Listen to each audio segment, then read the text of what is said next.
Ratio Analysis and Business Performance, Why Should I Care? Part 2 was a live webinar that was originally produced on Thursday, August 29th, 2019. For this webinar, we were joined by David Blain, partner with McKonly and Asbury, and special guest Eric Fischer, Benefits Advisor with Aflac. We hope you enjoy this recap, and please visit us online at macpas.com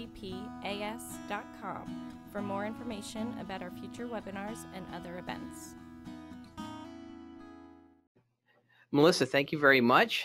Appreciate everybody joining us today for our business analysis and business performance ratios, part 2. As you remember, the first part was a couple months ago where we spent a lot of time going through different ratios that went centered around business performance, specifically around cash flow, and we looked a lot at balance sheet ratios. So today we are going to mix that up, and we're going to be talking about a couple different items. With me today is a good friend of mine, also his experienced banker in the market, doing some different things as well, selling insurance for Aflac, but experienced banker in the market, Eric Fischer. Eric, say hi. Hi, David. Hey, how you doing, Eric? Good to see you. Good to hear from you. Good to be here. We'll just kind of flip through here real quick. Introductions real quick. There's my background introduction. I'm a partner with McKonly and Asbury. I run our entrepreneurial services group focused on manufacturing, distribution, construction, retail, and business valuation work. Eric, good looking picture, Eric. Oh, thanks. Appreciate it. You can't get a better picture than that. Look at you. I mean, come on. He's not going to listen to you talking today when you got a picture like that up there. My wife feeds me well. There you go. So Eric, you want to tell everybody a little bit about yourself? Yeah, I spent 14 years in commercial lending, and specialized during that time mostly in SBA lending, 7A, 504, USDA lending. But I've done a little bit of everything as far as commercial lending. I've done underwriting. I've been a lender, which is a sales position, and I've actually spent some time in workout too. Oh, great. So a lot of experience in a lot of different areas in banking and specifically in the lending environment. So that experience is going to be perfect for today's discussion. So today's objectives, as part 2 of this, is we are going to talk about ratios that impact lenders and impact the banks when they're looking at when you as a business are looking at debt financing. It is going to be a little bit different today than what we did the first time around. The first webinar, we spent a lot of time on the actual ratios and the calculation of the ratios. After thinking about it a little bit more, having conversations with you, kind of felt like let's focus on the ratios that are most important when you're looking at debt financing as a business owner, but let's also talk about the items around financing that the business owner needs to know and might not actually know. Right. As you and I talked about a little earlier, some of the stuff that we are going to be presenting here today, quite honestly, I never thought about as the accountant, as the CPA working for my businesses. So this has been somewhat enlightening as well for me. So, today's objectives, the first thing we're going to talk about is the 5 C's of credit. Mm-hmm. After that, we will focus on some business ratios that are of importance that most lenders look at in regards to how to assess a credit and a credit risk. Yep. And then finally, we're going to talk a little bit about what is it the lenders are looking for and requirements that you need to know to be able to complete a deal. Got it. Okay. All right. So to start with, we're just going to go a quick summary. So the 5 C's of credit.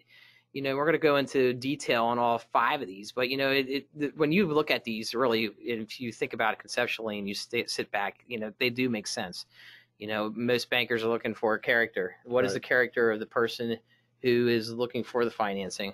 Mm-hmm. Capacity, their ability to pay it back, the collateral that's going to be backing it up, capital, and the conditions of the loan. So let's go into the first one, character. Eric, why don't you tell us a little bit about, from your perspective, it sounds to me like as a lender, this is like an intangible one, but probably one of the most important of the 5 C's. I have always felt that this is definitely the most important of the 5 C's. It's one of the C's where I would say it doesn't necessarily make the loan if you sort of score high here, but it can definitely break it. And it'll break it immediately if you show that maybe you don't have character. What bankers are trying to determine here is, are you someone who knows how to handle credit, and do you handle it well? Do you have a good reputation out in the marketplace? What are other people saying about you? Believe it or not, they will ask, and they're typically it's not that hard to find out. The other part of it is, and this might sound kind of funny, but are you lying to me when you sit there and you talk to me? Exactly. Bankers talk to lots of people, and believe it or not, they've got a pretty good nose of when you're not telling the truth. Maybe answers aren't sort of lining up. And I can tell you without a doubt, if I know someone's lying to me, I will decline that loan one way or another. I can always find a reason why to decline a loan. Right. Yeah. So as you were saying, without, as the bullet points say here, without character, there really is no ability to get the loan done. No, it won't get done. So Yeah. you could have the other four, but if you as the lender don't have confidence in that person from a character standpoint, it's a difficult deal to get done, because you're basically in business with this person or this business through the term of that loan. Yeah, and I can tell you, if I add a little color to that, I've been in situations, even on the workout side, where I've been in situations where I could tell that somebody has the ability to pay me back, but really has no intention to when they're in trouble. And that would be sort of on the low character side. They really don't want to, and they won't. And they'll basically try to chisel me out of the debt that they owe me. I've also been on the other side, where I've sat in front of people and I've looked at them and said, "My goodness, you're in a bad place here." And I've had people look right at me dead in the eye and said, "I'm not only going to pay you back, but I'm going to pay every single one of my unsecured people out there, accounts payables and things like that." And they did, and I actually couldn't believe that they did. And that is why character is so important. If you're not honest with me up front when you're asking for a loan, it's going to get worse, only worse, I know, on the back end when things get in trouble. So. Eric, you make a really good point there. I had a client a number of years ago that was in a situation where on the verge of bankruptcy. We're having issues with being able to, first thing pay the bank, but also just pay their creditors. And that person, to his credit, was very proactive, reached out to all his vendors, reached out to the bank and told them exactly what his situation was, and told them, I will pay you back. Yep. I will pay you back. And, because of that, his vendors were more lenient with him. Yes. And even the bank was he was in workout with the bank that he was with, yeah. But even the bank was more willing to try to work with him, because they felt as if, credible guy, he's gonna pay us back. Yep, without a doubt. So let's just talk real quick then about how does a lender assess character in more from the perspective of, the credit report, due diligence on references, and as you were saying, during interactions with the client, testing honesty, preparedness, application. But one of the areas, let's just keep moving forward here. Let's just talk about personal credit reports. Yep. This is something that is important. It is. As heavily as character is weighed, as important it is, it's probably the hardest one to actually measure up if you really think about it. And so the only objective way that banks have to do that, without all these other soft things that we're talking about, is the credit score. And the credit score will tell you for sure how you've handled your debts in the past. And it'll tell you, well, have you been late on payments or not? And look, sometimes we get it. Sometimes there are stories behind them and they make sense, and we'll want to hear them. But for sure, because it's the only objective measure that we truly have, we weigh that very heavily when we're measuring up someone's character. Okay. And just, when you look here, there's a number of ways that you can test you can check a credit score, which I think most people are aware of, but just to kind of reconfirm those areas. The big three are clearly TransUnion, Equifax, and Experian for going to check a credit score. Yep. And then there's free credit reports. Just out of curiosity, though, just you have these, you could get a different credit score from all three of those. Yes, right. You can. Why? Just how? Why is that? Okay, so I only know anecdotally some of this stuff. What I know for some fact is that not everything gets reported to all three credit bureaus. So the three that you see up there are the three major credit bureaus in the country. But you could do a transaction, let's say on the West Coast, that might not get reported at TransUnion, for instance. Okay. Or you might do one on the East Coast that might not get reported in Experian. So they don't all three catch every transaction. That's number one. And the other part is they each have their own scoring methodology. Okay. So the flavor's a little bit different. Say the special sauce behind is a little bit different. Yeah. Okay. All right. So, on the area of the personal credit report, and there's obviously different scores and ranges and anything. Now, going back to the question I just asked you, there was some of them use different scoring ranges, just slightly different. Yep. Right. Yep. But this is pretty much a consistent scoring range that you as a banker have seen in the past, and how you as a banker or any bank would look at the personal credit score. Yeah. From these point scores. What we've tried to do is just sort of give you a general idea of both the scoring methodology as far as ranges are concerned, and sort of how they're made up. But yeah, in general, if you look at these ranges we're talking about, if you have 6 or 750 or above, you've got pristine credit. You kind of have nothing to worry about from a creditor standpoint of a black mark or anything like that. Anywhere from about 680 to 749, you still have good credit. There shouldn't be a risk there. You might not get the best interest rate, but as far as getting approved, you're probably okay. Once you get below there, that's when you start having some problems. Okay. And bankers start to say, okay, what's happening here? There's some issues. What are they? And they want responses and answers to them. Okay. Generally. Okay. Yeah. And then the bureaus, obviously, they look at the credit score and they weight it. It looks as if between the payment history being about 35% of your score, the amounts you owe 30%, length of the credit history 15%, new credit 10%, and types of credit 10%. So, in other words, in this instance, just looking at this, you could have if you've brought new credit onto your books, like you've assessed your personal line of credit or your home equity line of credit or something like that, that actually might bring your credit score down a little bit, because now you've added another layer of debt. It might do, but I'll tell you, people have asked me this over the years, many years. How do I improve my credit score? What should I worry about?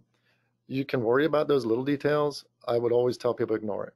And the reason is I've never seen anybody with poor credit that doesn't have a payment issue or loads and loads of debt. Those first two things on the list, the payment history and the amount owed, that covers just about everything. And I've never seen it. Somebody have like a 720 or a 620 or 630 that doesn't have some form of payment issue. It's always right there. Okay. So pay your debts. That would be number one. There we go. And don't take out too much debt. Okay. There you go. Okay. Don't be over levered. Don't be over levered. So, and we're going to talk about that a little bit when we look at the different ratios, debt to equity ratios and stuff like that, when we talk a little bit further here. Yep. The other item under character, it would be management ability, experience of the management team, marketing ability, sales ability. I mean, when you look at that item of management's ability to run the business, I mean, what talk to me a little bit more about that. Talk to me about how you're assessing that with the raw numbers of the business. Yeah, it really comes down to conversation. So you should be sitting down with your commercial lender and you should be having a conversation. And it comes down to usually some simple things for me. When I ask you some questions like, what was your annual revenue last year? Do you know it, or do you have an idea? Believe it or not, many people don't. Well, what was your net profit last year? Well, I'm not sure. My accountant knows that. Okay. David knows that. That's right. That's right. David knows that. Really? It's things like that. If I ask you a few questions about your business, who are your competitors? I'm not really sure. I haven't really looked into it. Those kinds of answers will sort of give me an idea if you've got a pulse on this thing or you don't. Usually Right. comes down to conversation. Yeah. And that's going to, I can totally understand where you're coming from. And that's really going to drive how you look at management and management's ability to run that business long term. Yep. Specifically, if you're taking out a large amount of debt, Yep. It could be equipment financing, land acquisition, or whatever it might be. Right. Okay. All right. Let's talk now about the second C. Let's talk about capacity. Yep. Better known as cash flow. Right. You know what I mean? And I think the easiest thing to remember here is that, I mean, clearly capacity is your ability to repay your debt. That's going to be your ability to be able to liquidate receivables and inventory and turnover inventory to be able to pay your debt. Right. It's really straightforward. You've got cash that your business is spitting out. Can it handle not only its expenses, its everyday expenses, but can you handle the principal and interest payments that you have as far as debt is on the books? Okay. And so we measure it up, and we want to make sure that you can not only cover your debt along with your expenses, but you can cover it more than a 1-to-1 ratio. I think in one of our slides up here, you'll see, Right. most banks want to see that at a 1.2 or greater. So I take the cash flow that's spitting out and I divide by your principal and interest payments. I'd like to see it covering that. Now, one thing though that you're looking at is we're not just looking at historical. Historical results is obviously important. So you want to make sure that from a historical perspective, let's kind of see like what this business is doing. But you also want to look at the projected or the forecasted results of the business, because clearly the forecasted results of the business is going to be what truly drives repayment. This is a great question, a great topic. And this is important to remember. Banks want to see historical cash flow work. They are built as a risk model. We're hoping that you can actually cash flow whatever your debt you're going to take on historically. If you can't cash flow historically, they start to throw up little yellow flags in a bank's mind. As soon as I have to go to projected, it's not that it's going to be a no. It's just going to be, okay, a bank is going to take a real good hard look at this deal now and really dig in. So what banks prefer to see is everything works off of historical. Now that doesn't always work. It's not always the case. You could be bringing on a new project. You could have change in management.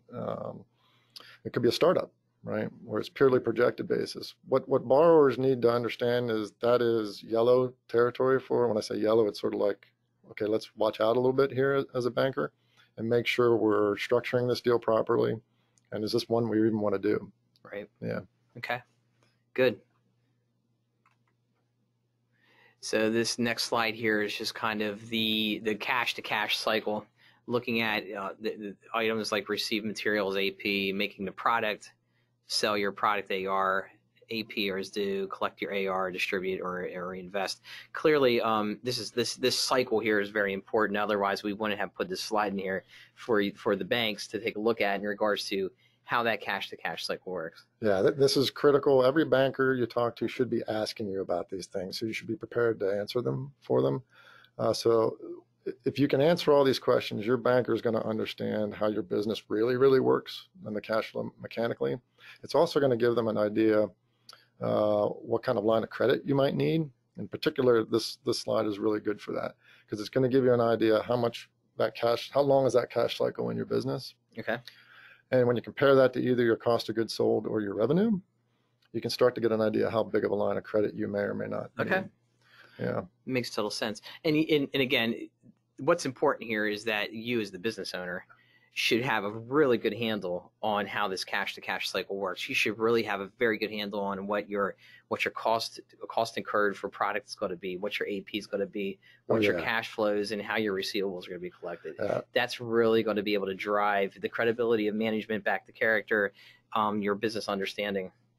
And I would challenge business owners, don't know it for your banker, know it for you. If you don't understand this in your business, you don't really have a full feel and understanding that pulse we talk about on your business. Yeah. It's really important. Okay. Okay, so this is a ratio we're going to talk about a little bit more in detail at later slides. But while we're here, we might, since it does impact capacity and cash flow, let's talk a little bit about the debt coverage ratio. Now, the debt coverage ratio, as an accountant, we see this a lot. You know, most of our clients that have lending with a bank, this is one of the primary ratios that they look at. And really, this debt coverage ratio, when you think about it, this is really cash flow. You're looking at net profits plus non-cash activity like depreciation and amortization, plus interest expense. Yeah. And then you're dividing against the payments that you owe. Really, that's what it comes down to. Yep. Now, the one thing to keep in mind is that in most of the covenant calculations that we see, you know, most of the covenants do require that the banks want to see a 1.2 or higher of that ratio. Right. Tell us a little bit about why 1.2. Well, ultimately, it's because that gives you the cushion. If you think about it, it's a 20% cushion in your cash flow, and nobody's business is sort of a straight line. There are always bumps and bruises along the way, and so what that does is it gives you a little bit of cushion. If you have a bad quarter or two, you're still capable of meeting your debt payments. That's really Okay. what it's about. So 1.2 is pretty standard across the board in the industry. It's fairly standard. What I would say, that's pretty standard for an operating company. But depending on the type of deal that you're doing, a bank might want to see a little bit higher. A lot of banks will ask for 1.3 on hotels, 1.25 on real estate investments. It's dependent on their own lending policy. I've worked Right. for 4, and they're all just a little bit different Okay. and tweaked. But that's usually the minimum. It's 1.2. Now, the one point up here we have is historical and projected. So we're looking at, when most times, at least with a lot of my clients that have gone to the bank for financing, the banks asked for the historical numbers, obviously. So they want to look at the historical calculation, but also they want to see projected income statements and projected balance sheets to drive what this would look like after the deal is done, Right. and whether the deal can cash flow and you can meet this covenant ratio. That's right. Yeah, they both should work. And what I mentioned before is they prefer to see it historically, but they both should work ultimately. I mean, for sure, if you're putting a projected income or cash flow statement together and it doesn't work, then we should sit and say, well, what do you think you should be doing, business owner, right? Yeah. Does this make sense for you? Right. Something doesn't seem right. Let's talk about this. Okay. Yeah. Makes total sense. All right. Third C, collateral. The collateral is necessary as a secondary source of repayment outside of the cash flow. Right. And banks are looking for your business balance sheet and your personal financial statements. Why don't you tell us a little bit about, when you talk about collateral, what are some of the types of collateral that that the business is looking for outside of just like the hard assets, maybe, or is it AR? Is it accounts receivable collateral? Is it that obviously if it's buying equipment, the equipment's going to finance it, the collateral there, right? Yeah, the first sort of formulaic way to look at it is if a bank is financing something, then they're going to want that as collateral. So for instance, if you're buying a building, they're going to want it as collateral. Right. If you're buying a piece of equipment, they're going to want that as collateral. If you're financing a line of credit, a revolving line of credit that's based off of your business assets, then they're going to want your accounts receivable as collateral. Now, there are times when they might want additional collateral, and all that depends on how assets are margined, which I think we cover in another slide here. Banks will never give you credit for 100% of the value of that asset. We can talk about why that is too, if you want, but that's really what they're looking for. And some people ask me, why the heck do I need collateral? It's because banks are, the word I like to use is calibrated for risk, and they're calibrated for as little risk as possible. And so this is a way of squeezing risk out of a deal, that if the primary source falls apart, your cash flow starts to fall apart, we have a secondary way of getting the money back. Yeah. What about, what you talked about makes total sense, but what about on the personal financial statement side? Like, how does that play in to the bank's review of collateral? Because if it's a business loan, why are they looking at personal assets? It depends. So if you are in a situation where the business balance sheet doesn't appear to fully collateralize that loan by the bank standards, they're going to dig right into your personal financial statement and look for other assets that might be able to collateralize it. You might be looking for a line of credit. Let's just say a $100,000 line of credit that your business just doesn't have the assets on the balance sheet to cover. Okay, well, let's talk about throwing your house in there, and let's get some collateral around it. Yeah. But you don't get to this point without good character. That's exactly right. That's right. You are exactly right. Because they are not going to take your personal balance sheet and look at the assets in the personal balance sheet if they don't feel comfortable with the character of the person that they're dealing with. You're right. Right. Okay. Yep. Makes sense. Okay, so let's talk about where banks might run into some obstacles. There you go. Yeah, well, we just talked about one. Right. I think that working capital loan, that tends to be a big one, because the margining on those loans, you can see down eligible accounts receivable there. They're typically margined at about 50%. So, if you have $100,000 of AR on your books and you want a $100,000 line of credit, the bank is not going to see that as fully collateralized. Right. They're going to be looking somewhere else, and that happens a lot in the banking business. So, we're looking somewhere to get extra collateral. Good. All right. So excited about my polling questions, Eric. I can't tell you. So the first polling question, we'll give everybody a minute here to try to answer this one, but this is Question is, this 1980s rocker will be featured on NBC's Sunday Night Football Game of the Week song for 2019. So this individual is going to be singing a duo with Carrie Underwood. So is it Debbie Gibson, John Bon Jovi, Joan Jett, or Janet Jackson? So I'll give everybody a few seconds to get the answers here.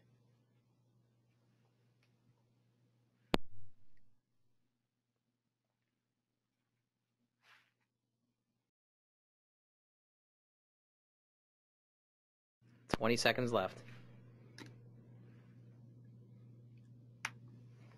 Sarah, who do you think it is? Well, I know who the answer is because you showed me but I did not get it right. I did not get it right. All right. So here we go. Let's go to the answer. Should I flip forward here? So, what's that? The results are right down there. Yes, I got it. So the answer is Joan Jett, and only 27% of the people got Joan Jett right. Wow. Yeah, well, most of them voted for John Bon Jovi, and that's who I voted for too. Is that who you voted for Yes. too? Let's get a picture of Joan Jett. Look at Joan Jett. I mean, seriously. She looks awesome. I mean, yeah. I saw her in concert at Hershey last year. Yeah, so she's still rocking it, man. She's like 63 years old. She's still rocking it.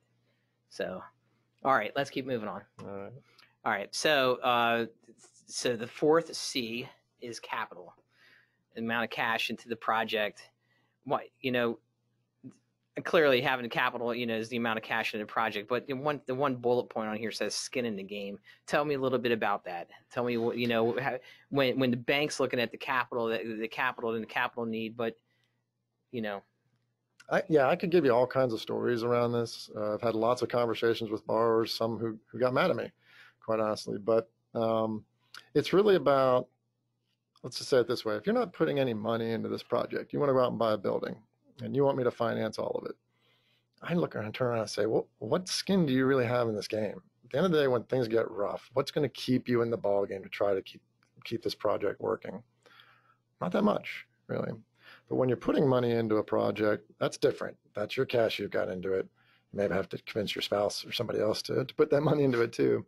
You've got a reason to get out of bed and make sure this thing works every day. And it's really, really important.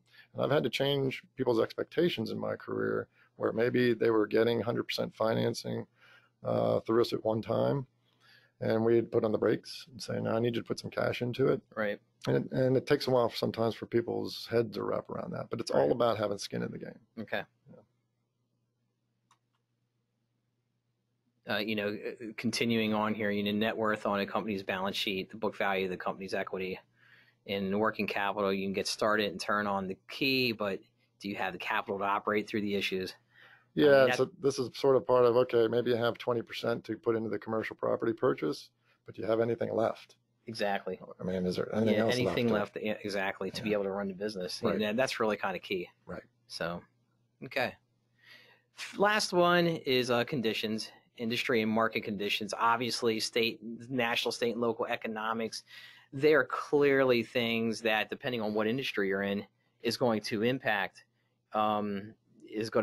your ability to be able to finance the debt, right? I mean, if you're in an industry that is being heavily impacted by economic conditions, right, that's going to be something that's clearly going to be reviewed by the bank as to, because clearly banks do a lot of economic forecasting, and they'll have a feel for what the next 12 or 18 months are going to look like in that industry.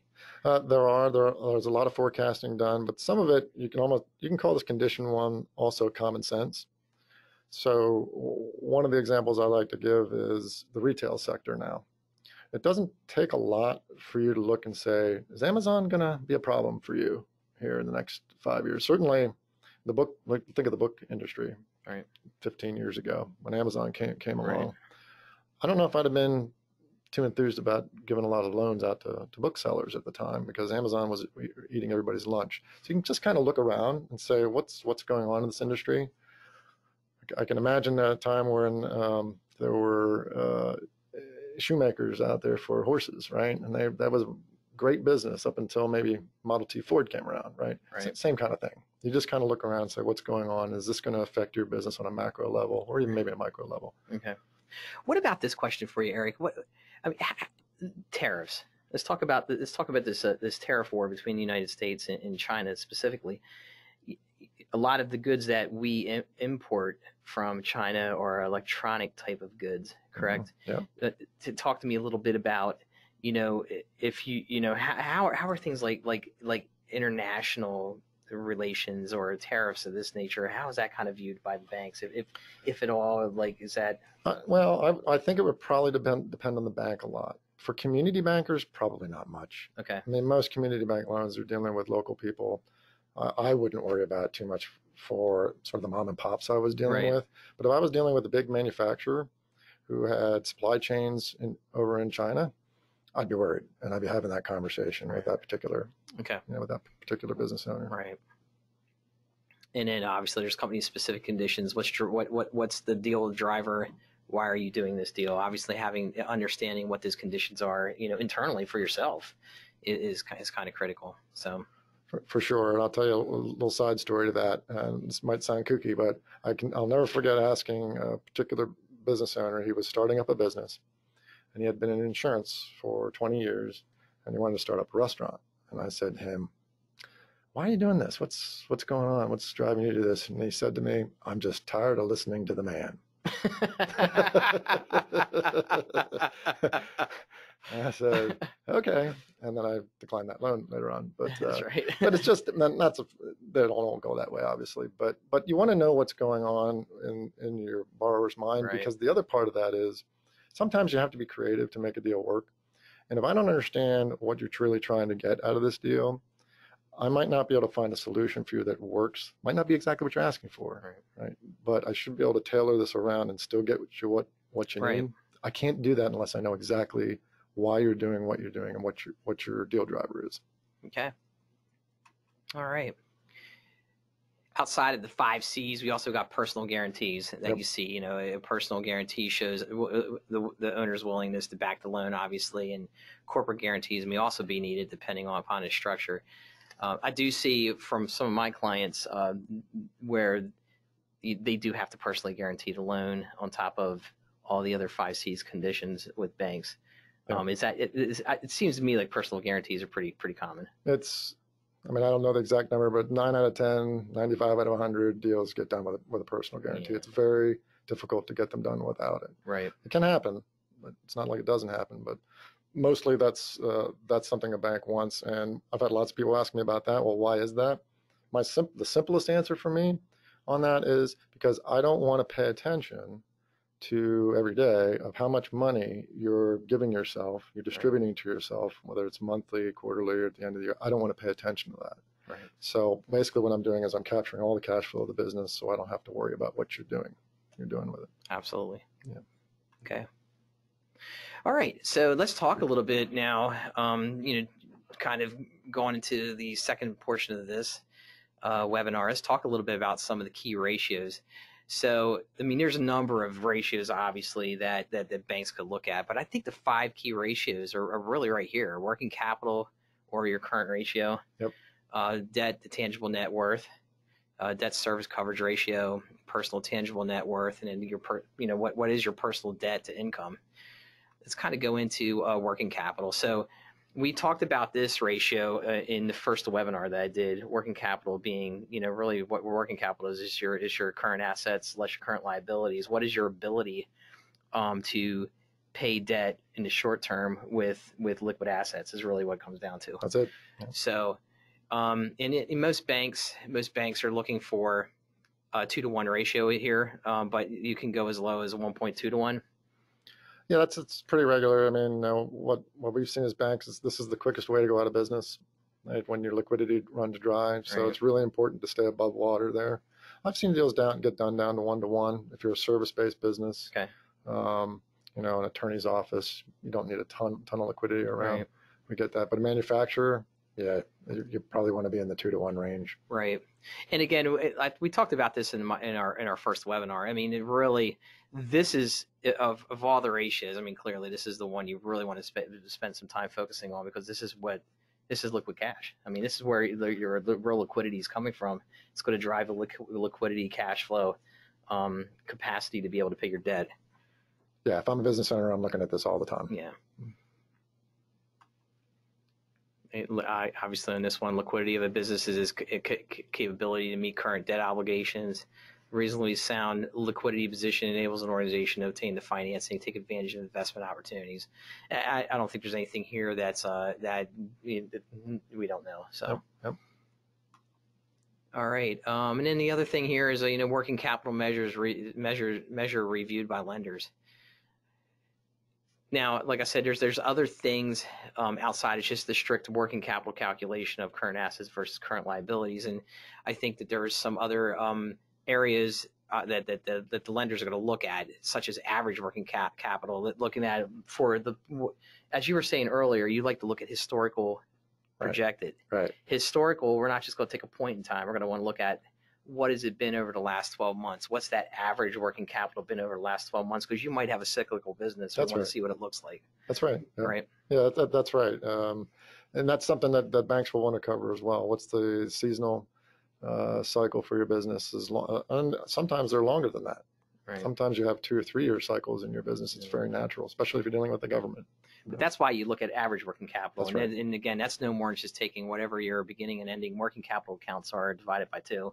That's what your average is for the whole year, and that's what we want to kind of see what it looks like throughout that year. Yep.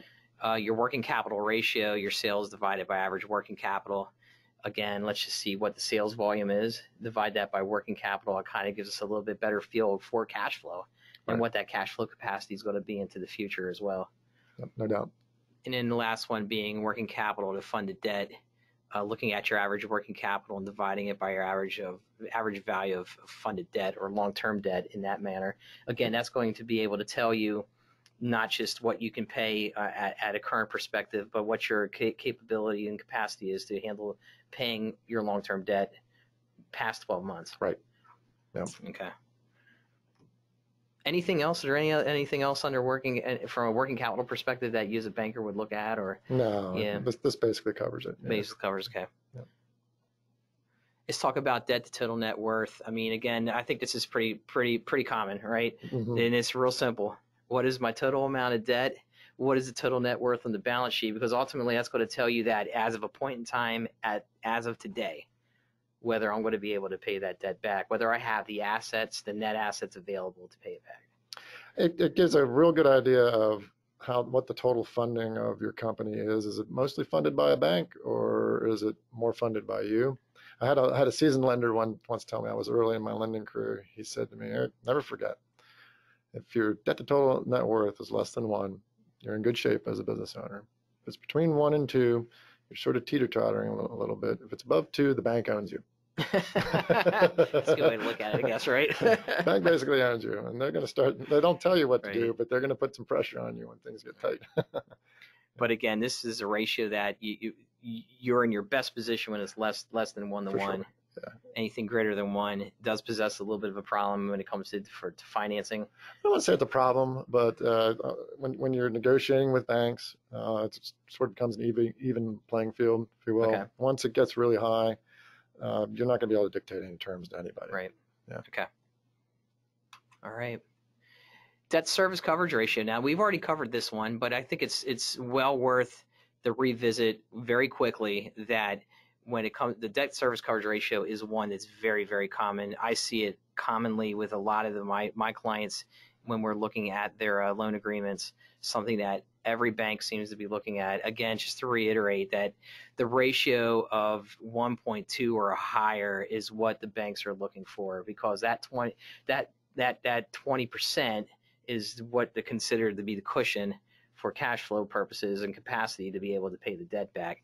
Anything less than that does become a risk.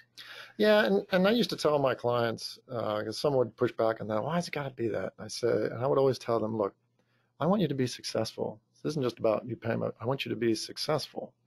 And to be successful, you need to have a little bit of cushion here. Right. I don't want to take your collateral back. If I have to take a collateral back, that's bad for you and it's bad for me. It's not Right. fun for anybody.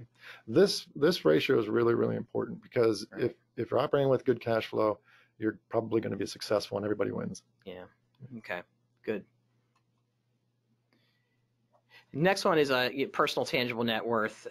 This kind of goes back to the personal guarantees, right? Yes. Is that correct? Yeah. Where what we're looking at here is from the perspective of what is the tangible worth of the assets that you possess from a personal perspective that you can use as collateral to support one of the 5 C's of financing, correct? Yeah, and it's not just collateral. It's simply, I'm going to call it a tertiary way. Yeah, the first way to get repaid is through cash flow. The secondary way is from collateral I'm actually taking within the deal. The third way is what else you got? And what's your personal financial statement look like? Is it healthy? Well, that means there's an either further fallback position here that we can go to help get repaid. Right. So again, it's a simple calculation of your total assets available less the outstanding commitments to be satisfied. That's it. Right. Yep. Real simple. Yep. You know, the one thing that you know, sometimes clients don't pay enough attention to is their personal financial statement. Right. I mean, very focused on the business, very focused on the business assets, but then fail to keep their eye on the ball with the personal financial statement. And then you get into a situation where you need to look at personal tangible net worth. It's not there. Might cause some issues with getting that extra layer of security that the lender's looking for. Yeah, it can. And maybe one other comment I'll make here is a lot of times what people want to put on their personal financial statement is the value of the business, which I can tell you bankers will strip out. So if you're doing business valuations, and I think you've talked about that exactly in the past, right? The bankers will strip that out because it's not tangible net worth to the banker. In other words, there's no hard asset there to get to. And if you get in a position where I have to rely on your personal financial statement to pay me back, that business valuation probably isn't valid anymore, right? Right. The business has probably failed. Yep. So bankers, just for the listeners out there, they'll strip that value right out off of your personal financial statement and won't count it for tangible net worth. Okay. Okay. Then just this slide just talks about sizing up the risk. I think we kind of covered a lot of this. You know, looking at the personal credit history, looking at liquidity, profitability of business, the debt service coverage, financial leverage, collateral guarantees, other conditions. I think this slide here just kind of sums it all up. It does. As you know, if you were to take anything away from today, it would probably be this slide here, where this is kind of the real bullet points of if you were to just tally it all up. These are the things that they're really digging into. This sort of sums it up. Maybe I'll sum it up a different way. I've always considered lending sort of a baseball game of 2 strikes and you're out. So if you take the 5 C's of credit and if you're weak or you fail 2 of them, you're probably out. You're probably going to get a no. If you only have 1 strike against you, maybe your cash flow is a little light, or maybe you don't have total collateral. I can probably find a way to get that deal done by structuring it a different way, or maybe a strength somewhere else in it. Right. So that's another way to sort of size it up. Okay. It's typically a 2 strikes and you're out game. So if you're 3 strikes and you're out, you're not even in the ballpark. No, you're probably, yeah, you're not in the ballpark, right? Yeah, that's right. You're totally out of the game. You weren't even in the game to begin with. Nope, never made it to the batter's box. All right. So polling question number 2. This president coined the term "trust but verify" when dealing with the Soviet Union in the Cold War era. John Kennedy, Dwight Eisenhower, George H.W. Bush, or Ronald Reagan? So we'll give everybody about 60 seconds to get the answer. I got this one. I knew this. You got this one? Yeah, this one. I was pretty happy. Yeah, people in our office should know this one because I like to walk around the office every once in a while and use this one. All right. So looking at the answers here, 19% said John Kennedy, and that was the wrong answer. 19% said Dwight Eisenhower, that was the wrong answer. 6 said George H.W. Bush, and that was the wrong answer. And 56% got it right with Ronald Reagan. Let's go to Reagan. Let's look at Reagan right here. Look at that guy right there. Look at that guy. Look at Reagan. The great communicator. The great communicator he was. He was the great communicator. Yeah. Oh, boy. Go get him, Reagan. All right, well, let's keep moving on here because we're at 2:44 and we're getting short on time, and we got a couple questions that are coming in. So when we get to the end here, we'll go through 1 or 2 questions. Okay. So let's just talk about the third section here is just talking about the lending process itself. Let's just kind of go through that real quickly. the lending process. This is kind of the bullet point structure of that lending process. You want to talk through some of this with us? Yeah, and I'm not going to go through it completely, but usually it's going to start with a meeting. You're going to sit and talk with your lender. Your lender's going to take all your financial information back. And he's probably going to have a conversation with somebody in his credit department to see, okay, is this thing going to fly or not at all? If it looks like it might fly, he's going to give you some kind of a term sheet to say, here's what I'm thinking. It's not a commitment yet or approval, but here's what I'm thinking. Does this deal look okay to you? I mean, basically, he's going to want to know, if I can get this deal done for you, will you sign it, right? So nobody's wasting anybody's time. If you like the deal, then he takes it back and he goes for a full approval. You're going to have all these financials in there to do it. There are going to be questions asked. Once it gets approved, then then a commitment letter is provided to you as a borrower that you both sign, and then you schedule closing and you do all the little things that are necessary to get it closed, including appraisals and title insurance and gathering insurance and all that kind of stuff. That's the basic process of it. Okay. Yeah. Okay. So now here's kind of a list of questions that the bank might ask you. And looking at this list of questions, some of them seem like they're common sense, but some of them you might think about twice, as to why the bank might be asking you those questions. Pick one or two out for me. Yeah. Because questions are things like, what's driving the need for financing? How much are you looking for? How is the business structured? What is your experience and background? What are your payment terms that you're looking for? Going back to one of my questions to you was, the question of who's your competition? What do you know about them? A lot of times clients of mine are going to go to the bank with all the traditional stuff. Like, I'm going to have my basic financial statements. I'm going to have my tax returns. I'm going to have all my schedules for my financial statements. Why are you asking me, who is my competition? Why is my competition important for you to know? Yeah, it's two reasons. One is because I might not know. You might be running a business, and many times for listeners out there, your banker doesn't know the ins and outs of your business. They don't. That's why they ask so many questions. So I don't know. I'd like to get an idea of it, but also comes back to that character question. Okay. I want to know that you know. Yeah, right. And it's really important. And I have had borrowers sit in front of me and say, "Well, I don't have any competition in this." And then I'll go out and I'll do a Google search. And I'll find out, well, yeah, you do. Right. I went and looked myself. But ultimately, I'm just trying to get a feel for what your business is like. I'm trying to get an idea of the conditions that we talked about. What is the conditions of your industry? There might not be many competitors out there, which means it's an open playing field. There might be a lot. And if there are a lot, I at least need to be considerate of that and add that as a risk to the deal. Right. Yeah. I think what's important to know from this slide is that the business owner needs to make sure that they understand when you're talking with your banker's not all knowledgeable of every industry that is out there.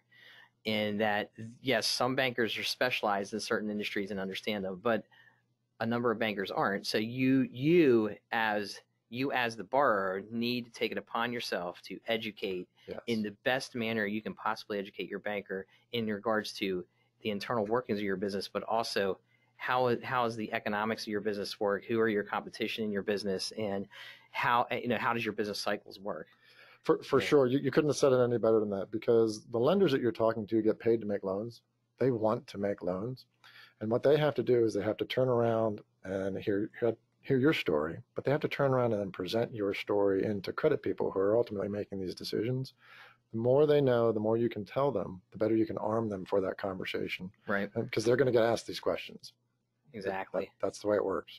Exactly. Yeah. Okay. All right. This is kind of a list of the different types of information to be prepared for the banker, and I think we covered a lot of this. Itemized project cost breakdown, copies of sales agreements, the big items obviously being the last 3 years of financial statements and tax returns, interim year-to-date financial statements, projected balance sheets, income statements, budgets, business plans. If you're a contractor, working capital and work in process backlog reports.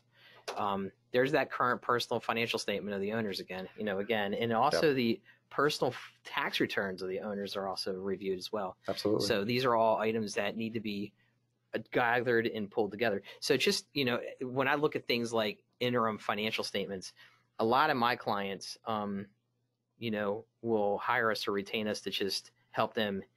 They'll do their own bookkeeping throughout the year, and then at the end of the year, they'll hire us to come in and kind of clean it up for them.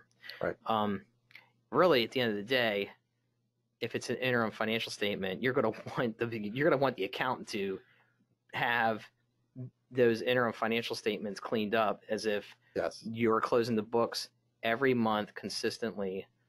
In regards to if you're an accrual-based tax or accrual-based company, I want to see your accrued financial statements correctly distributed, correctly Yes. presented each month. For sure. The quality of your financial statements speaks volumes, not only about you, but also how am I supposed to make a decision as a banker as I'm trying to do cash flow analysis and balance sheet analysis if I can't trust what I'm seeing. I can trust it when it comes from an accountant, right? Right. And sometimes what and this isn't a sales pitch out there, just being honest. I'll sell it for you. Sometimes what I see is, our clients will take it upon themselves to, okay, I'm going to go get debt financing, and the bank wants 3 years of tax returns. I'm going to give it to them. They want 3 years of compiled financial statements. I'm going to give it to them. Oh yeah, they want interim financial statements. And then what they'll do is they'll give them these interim financial statements, but those interim financial statements, the banks then will the underwriters look at it and say, well, wait a minute, your equity positions don't tie back to your beginning. Right. It looks like you're a cash basis taxpayer throughout the year and now an accrual basis taxpayer at year end. Something is amiss here, and then it just raises the red flags and raises the questions. It stops the process. That's typically what will happen. Hence the reason why you want to always continue to stay on top of your financial statements throughout the month, throughout the year, because it also tells you a little bit about, from the lender's perspective, it tells them that this person or this business owner is keeping an eye on the operations and really to focus on what's going on here month to month and day to day. I throw that into the character bucket. Right? Are you managing this thing, and can you manage it properly? Yep. Yeah, it's amazing how often we see this, where we have clients that will go about this process and then come back to us after the fact and say, hey, I need help getting my interim statements up to date. I gave them to the bank, and the bank's asking a bunch of questions. Then we'll call the bank on their behalf and talk to the banker, and the banker will say, well, we don't understand, how they got through 6 months of the year, and the numbers don't reconcile back to the beginning of the year. And then that's where we have to go back and kind of explain it to the bank. Usually we can get the bank over the hump, but the bottom line is it's just raises red flags, raises credibility issues. It does, and as the process works, you got to remember there's these two people here in the bank. There's the lender who really wants to make a loan happen. That's how they get paid. That's where their bonuses come from. And you have credit people in the background who are actually making the decisions. Right. And those credit people, that information gets to them. If any questions that pop up like that, they start backing away. Yep. And it becomes harder for the lender to get your deal done. Yep. Yep. Okay. And then this is kind of an important slide here. Every business needs bail services. Being a banker, an accountant, insurance agent, and an attorney or legal services. Yep. And you want to talk to me just briefly about why that's important? I just want to know you have a team around you, because nobody has all the answers. As a small business owner, I don't have the answers. I need to be able to pick up the phone and call somebody. And when I know folks have those partners around them, again, I know that they're running their business properly. Right. When they don't, it's not the be all end all, but raises some flags. Yeah. Yeah. Okay. And then finally, a couple things to think about. Meet with your banker at least annually. I suggest that to my clients all the time, that they probably should, at a minimum, meet with them annually. You might want to communicate with them quarterly, just to kind of let them know what's going on. Yeah. Call your banker to bounce an idea off. Keep the lines of communication open, and consider timing needed to meet your needs. Yeah, that's just, again, I think the biggest one here to think about, though, is don't keep your banker in the dark. No, that's a bad idea. No matter what the situation is. Even if business is going well, let them know what's happening. Even, because a lot of times we don't want to communicate when good things or good or bad things are happening. The good things are happening. It's just kind of out of sight, out of mind. Sometimes you want to let them know what's going on. Yeah. Bad things, clearly, you don't want to take a position where you're not communicating. You need to communicate with them up front and immediately, because my experience has been that if you do that, you tend to get more favorable treatment from your lender. It's a relationship. It's just like any other relationship, right? If you're hiding somebody from your partner and they find out, right, it doesn't go so well, right? Yep, exactly. And so treat it like a relationship. If you're open with them and they know, okay, this person's being open and upfront and honest with me, it's that trust thing and the character thing comes out again. Right. You can. The bank will work with you as best you can. Good. Yeah. All right. And like we just talked about, if it's not going well, you want to talk to them early. Try not to let loans go past 30 days late. Keep your options open. Seek other assistance. So, yep. All right. So to the last polling question, I know we're getting a little bit short on time. We do have at least one question I do want to address that has been asked. But this polling question, ESPN voted him the best ambassador for the NHL in the 2010 decade. So is the answer A, Sidney Crosby, B, Gritty, C, Wayne Gretzky, or D, Alex Ovechkin? So we'll give everybody a minute to try to answer that question.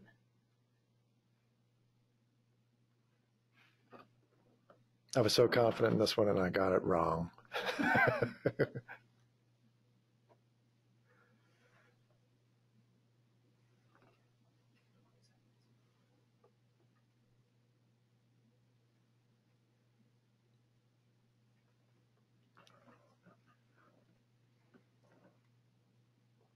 I'm interested to see what the polling results are on this one. Yeah, yeah.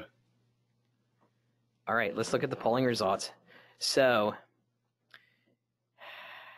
43% or 48% voted Sidney Crosby, 11% voted Gritty, 34% voted Wayne Gretzky, and 8% Alex Ovechkin. So let's see who the answer is. You guys ready for the answer? Oh, it's so exciting.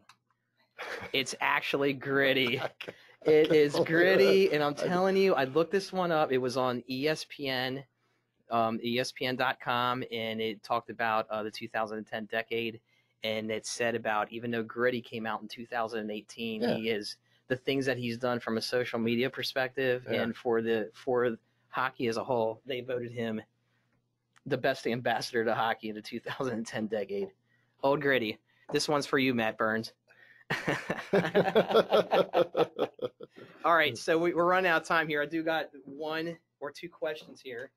I'm going to try to pull this over here and see if I can ask these questions. So the first one is, what do most banks look at with respect to distributions? Is anything coming out considered a distribution to be included, even if a return of paid in capital? So banks will always pay attention to distributions when you take them out. This is where the personal guarantee thing comes into play. If I have your personal guarantee and the business cash flows without that distribution, I probably won't worry about it too much. Again, I've got your personal guarantee. So even if the cash is coming out from the business to you, you're in the game. You're in it, right? So I don't have to worry about it too much. Okay. All right. The next question is it possible to obtain KPIs used by banks for AM Best companies? KPIs, I'm not sure what we're referring to. Key performance indicators. Oh, so, so Thank you. one area, like for instance, when we do valuation work, we use like RMA.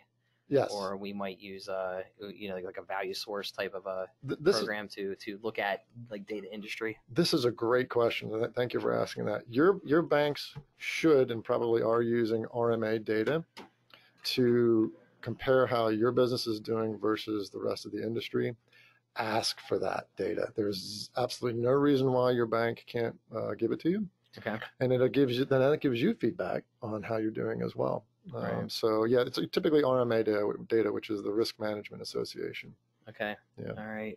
And then the final question was, what is Gritty? So Gritty's the mascot of the Philadelphia Flyers, but that's about the long and short of that. There you go. So but yeah, that's Gritty.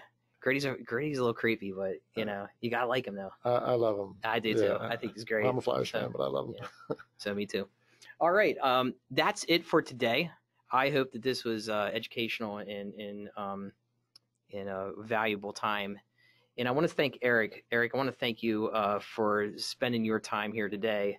I can just say this, that I've worked with you now on a couple projects here recently, and the value that you've given my clients on helping them to better navigate the whole lending structure and what they need to be thinking about to my clients was invaluable. So I got to tell you, I appreciate your time. I think that there's definitely a need for a guy like you out there from a consulting basis to work with organizations when it comes to just making sure that they're properly positioned in advance for what they might encounter when they go to the bank for lending and other borrowing opportunities. So I want to thank you again, Eric, for your time. My pleasure. I'm going to turn it back to Melissa Roberson, and thank you again. Thank you once again for joining us for this webinar recap produced by McKonly and Asbury. We hope you join us for our future webinars. You can stay connected to us and learn more about all of our upcoming events by visiting us at macpas.com. Thanks again and have a great day.